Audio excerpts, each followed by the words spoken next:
What I'm going to do is just go over the last example that we did in class. Let me use my cursor, that way I can go through the example. So we let f of x be equal to x squared on an interval from 0 to 2. And what we want to do is to find a c between 0 and 2 such that it satisfies the conclusion of the mean value theorem. In other words, f prime of c is equal to f of 2 minus f of 0 divided by 2 minus 0, because those are the endpoints of your interval. So let's go ahead and take the derivative of f of x, which is 2x, and just substitute c into x so that f prime of c would be 2c. And then we just equate f prime of c equal to the slope of the secant line. So that's 2c is equal to, what is f of 2? It's just 2 squared. 2 squared minus f of 0 is 0 squared divided by 2 minus 0. And that's just equal to 4 over 2, or that's equal to 2. So 2c is equal to 2. Divide both sides by 2 would mean that c is equal to 1. Therefore, the value of c that's equal to 1 would satisfy this equation where c equal to 1 lies between 0 and 2. Now, a physical interpretation. We can think of the number of the slope of the secant line to be an average change or rate of change of the function over an interval.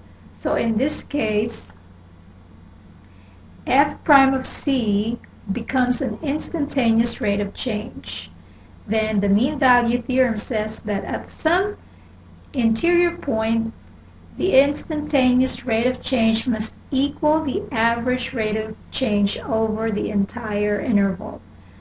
For example, in example 3 of your book, if a car accelerating from 0 takes 8 seconds to travel 352 feet, its average velocity would just be 352 divided by 8, which is equal to 44 feet per second.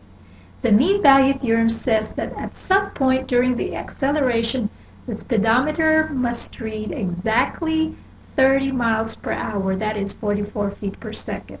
So here you see that this is the secant line joining the origin up to the point A 352.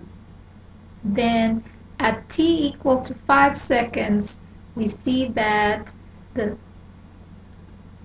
at t equal to 5 seconds, we see that the slope of the line tangent to the curve would be exactly equal to 44 feet per second.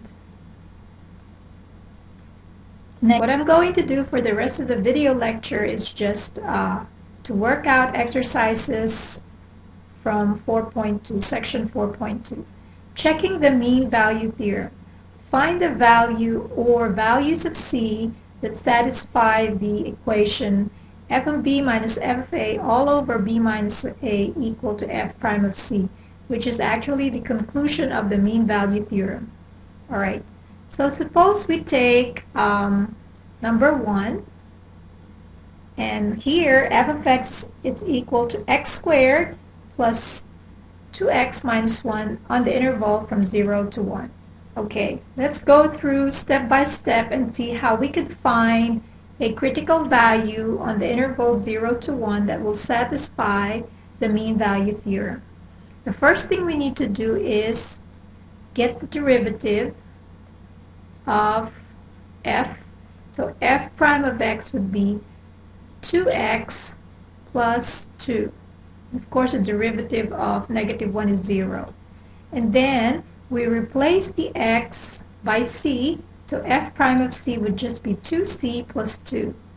Then we take the right-hand side of this equation, and that means we need to get f of 1 minus f of 0 divided by 1 minus 0. And so I need f of 1. F of 1 is just equal to 1 squared plus 2 times 1 minus 1, and that's equal to 2. F of 0, of course, is equal to negative 1. So now we take this slope of the secant line, this ratio, and here it is. It's 2 minus a negative 1 divided by 1 minus 0 is 1.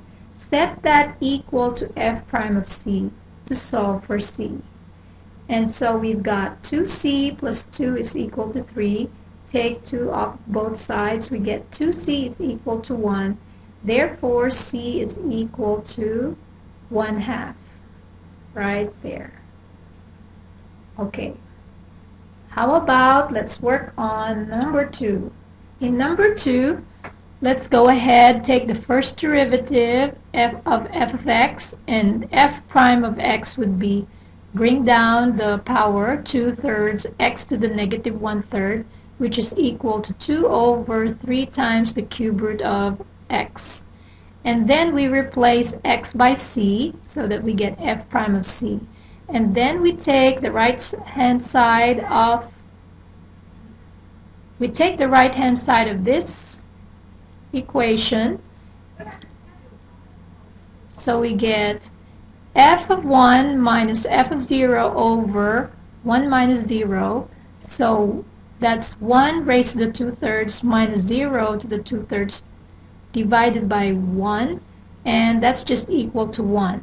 Now we set f prime of c equal to the slope of the secant line, and that's just equal to 2 over 3 times the cube root of c equal to 1, and that's just doing cross multiplication. We get that 2 is equal to 3 times the cube root of c.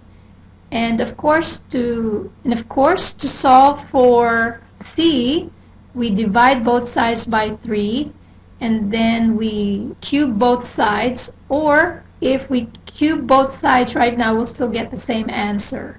We'll have 8 is equal to 27c, and that means c is equal to 8 over 27. We can check this just to be sure that we got the right value for c by plugging into, there should be a c there. There should be a c here, right there. Okay, so what we can do is just try and, or maybe you can do that yourself, is to check whether when you plug in c equal to 8 over 27, that this whole thing would be equal to 1. So maybe right now you can pause the video and then just try to check it yourself. Okay, let's look at number 3. Number 3, we have f of x is equal to x plus 1 over x. Now, in the first two problems, we know that this is a polynomial. It's a quadratic function, and so it's differentiable on the interval 0 to 1, and it's continuous on the interval 0 to 1. So it satisfies the mean value theorem. The same thing with number 2. It's differentiable on the interior 0, 1, even if it's not differentiable at 0, but in the interior it is differentiable. So we didn't even check whether it satisfies. We've already assumed that for number 1 and 2, they both satisfy the hypotheses of the mean value theorem. But let's look at number 3, because 3, you have a ratio here, so we got to be careful where we will evaluate or use the mean value theorem. Notice that if we take the interval from 1/2 to 2, f is continuous there, because the discontinuity occurs at x equal to 0, and since 0 is not in this interval, then we're okay.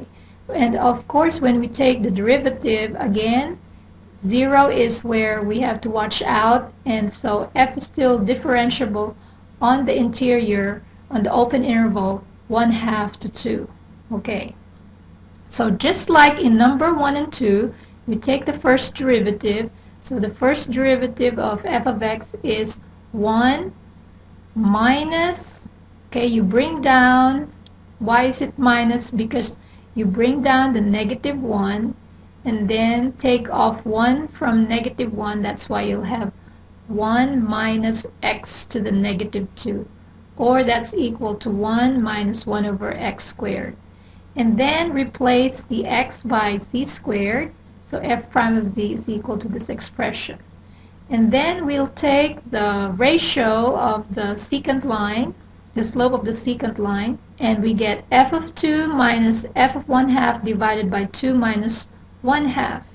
And just substituting everything here to this expression, we'll have f of 2 would be 2 plus 1 over 2 minus, in parentheses, f of 1/2 would be 1/2 plus 1 over 1/2. But what is the reciprocal of 1/2? It's 2. So these are just really identical terms. That's why it's equal to 0. Divided by 3 over 2, that's still 0. And so we will set f prime of c equal to 0. And that means 1 is equal to 1 over c squared. And either cross multiply or multiplying both sides by c squared, we see that c squared is equal to 1. Take the square root of both sides, we'll get on the right hand side plus or minus 1. Now, what is the value of c that belongs to the interval, to the open interval 1/2 2, and the one that we will get will be the positive 1. Since negative 1/2 does not belong here, then we just take c to be equal to 1. Again, what you can do is just plug in c equal to 1 here, and sure enough, 1 minus 1 over 1 squared will give us a value equal to 0.